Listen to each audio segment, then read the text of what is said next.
เสียงดนตรีหมอลำดังแผ่วเบาก่อนจะค่อยๆเปลี่ยนเป็นจังหวะสนุกเร้าใจของวงสาวน้อยลำเพลินโชว์เสียงพูดของพิธีกรดังก้องขอต้อนรับนางเอกดาวรุ่งของเราน้องน้ำหวานและนั่นคือช่วงเวลาที่ทุกสายตาจับจ้องไปยังหญิงสาวร่างเล็กในชุดสีหวานระยิบระยับใต้แสงไฟเธอก้าวออกมาด้วยรอยยิ้มอ่อนโยนและแววตาที่มั่นใจนี่แหละดาวดวงใหม่ของวงสาวน้อยลำเพลินโชว์สวัสดีครับแฟนเพลงแฟนหมอลำทุกท่านวันนี้ผมจะพาทุกท่านมาชมมารู้จักกับนางเอกสาวของคณะสาวน้อยลำเพลินโชว์น้องน้ำหวานไม่ใช่แค่ศิลปินหน้าใหม่แต่คือคนที่มีไฟมีใจและมีศิลป์ในสายเลือดหมอลำเธอเริ่มต้นจากเวทีเล็กๆในหมู่บ้านร้องเล่นตามงานบุญจนเสียงของเธอดังไปถึงหูของทีมงานบอสโจเจ้าของวงใหญ่แห่งยุคและเมื่อโอกาสมาถึงเธอไม่รอช้าเธอซ้อมเธอฝึกเธอเรียนรู้ทุกจังหวะทุกท่ารำด้วยความตั้งใจ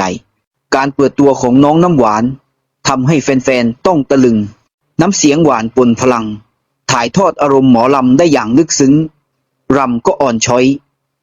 การยืนท่าบนเวทีมีเสน่ห์เกินวัยทุกอย่างบอกชัดว่าเด็กคนนี้ไม่ธรรมดาเสียงพิณเริ่มบรรเลงและเมื่อเพลงแรกจบเสียงปรบมือก็ดังก้องไปทั่วหลายคนพูดพร้อมกันว่านางเอกคนนี้แหละจะดังแน่นอนคืนนี้คือจุดเริ่มต้นของนางเอกน้ำหวาน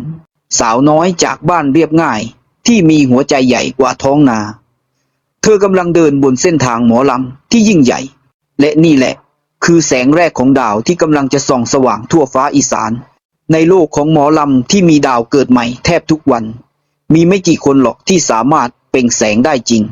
และหนึ่งในนั้นคือน้ำหวานนางเอกสาวที่ทั้งสวยเก่งและมีเสน่ห์เกินคำบรรยาย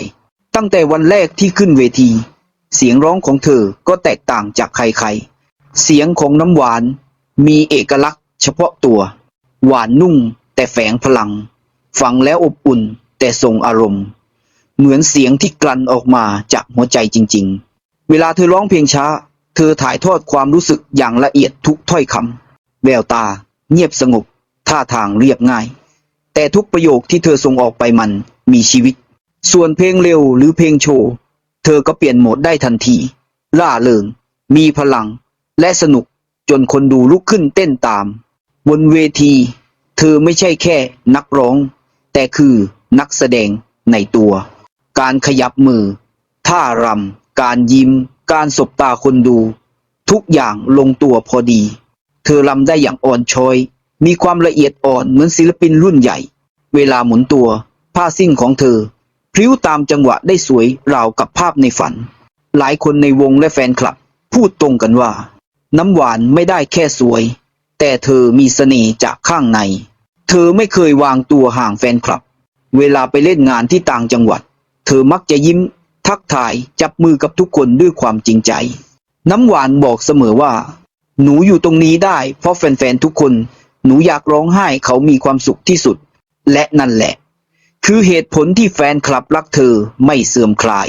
เพราะเธอไม่ได้แค่แสดงบนเวทีแต่เธอใช้หัวใจแสดงในชีวิตจริง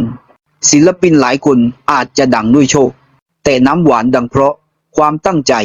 และความจริงใจเธอคือศิลปินที่รวมครบทุกองค์ประกอบทั้งเสียงร้องท่ารำบุคลิกและหัวใจศิลปินเวลายืนข้างไมค์เธอไม่ต้องพูดอะไรเยอะเพราะแค่รอยยิ้มของเธอก็ทำให้เวทีทั้งโดมสดใสแล้วค่ำคืนหนึ่งในโดมซ้อมของสาวน้อยเพชรบ้านแพงที่บอสโจใช้เป็นฐานให้วงสาวน้อยลำเพลงโชว์ฝึกซ้อมมีเสียงเพลงหมอลำเบาๆดังขึ้นพร้อมเสียงพิณและกลองที่ประสานกันอย่างลงตัวตรงกลางเวทีน้ำหวานยืนอยู่ในชุดดำสีทองอ่อนเธอยกมือไหว้ยิ้มเบาๆก่อนเริ่มบทซ้อมบทใหม่ที่ต้องใช้ทั้งพลังเสียงและอารมณ์สุดหัวใจหลายปีที่ผ่านมาเธอไม่เคยหยุดฝันไม่เคยหยุดฝึกจากเด็กสาวตัวเล็กๆที่มีเพียงความรักในเสียงเพลงวันนี้เธอได้กลายเป็นนางเอกสาวน้อยลำเพลินโชว์อย่างเต็มภาคภูมิ และบอกได้คำเดียวว่า สมแล้วทุกอย่างที่เธอได้รับ น้ำหวานคือศิลปินที่มีครบทุกอย่าง เธอมีเสียงหวานจับใจแบบลูกทุ่งแท้ มีท่ารำที่อ่อนช้อยสมกับศิลปะแม่หมอลำ และที่สำคัญ เธอมีหัวใจของคนอีสานแท้ๆ อบอุ่น ซื่อสัตย์ และไม่เคยลืมจุดเริ่มต้นของตัวเอง บอสโจเคยพูดไว้ในวงประชุมเล็กๆ เด็กคนนี้มีของ เธอรักงานหมอลำจริงๆ เด้อไม่ได้มาแค่แสดง แต่เธอเข้าใจหมอลำ และนั่นคือเหตุผลที่เธอได้มายืนตรงนี้ ในฐานะนางเอกของวงที่กำลังมาแรงในปีนี้สาวน้อยลำเพลินโชว์บนเวทีจริง เธอคือคนที่สะกดสายตาคนดูได้ตั้งแต่วินาทีแรก เธอไม่ต้องพูดเยอะ แค่รอยยิ้มของเธอก็ทำให้คนดูทั้งโดมอบอุ่น เสียงร้องของเธอทั้งหวานทั้งทรงพลัง ทุกบทเพลงที่เธอถ่ายทอดมีความรู้สึกอยู่ในทุกคำ และเมื่อเธอรำทุกท่วงท่าเหมือนบทกลอนที่มีชีวิต ช้าแต่มีน้ำหนัก ละเมียดแต่เปี่ยมด้วยอารมณ์ คนดูหลายคนพูดออกมาพร้อมกันโดยไม่ได้นัดหมายว่า นางเอกคนนี้แหละ ใช่เลย ไม่ใช่เพราะเธอสวยที่สุด แต่เพราะเธอจริงที่สุด จริงในเสียงรำจากใจ และรักในศิลปะหมอลำอย่างแท้จริง คืนนี้ในเวทีของสาวน้อยลำเพลินโชว์ นางเอกชื่อน้ำหวานสุปริยา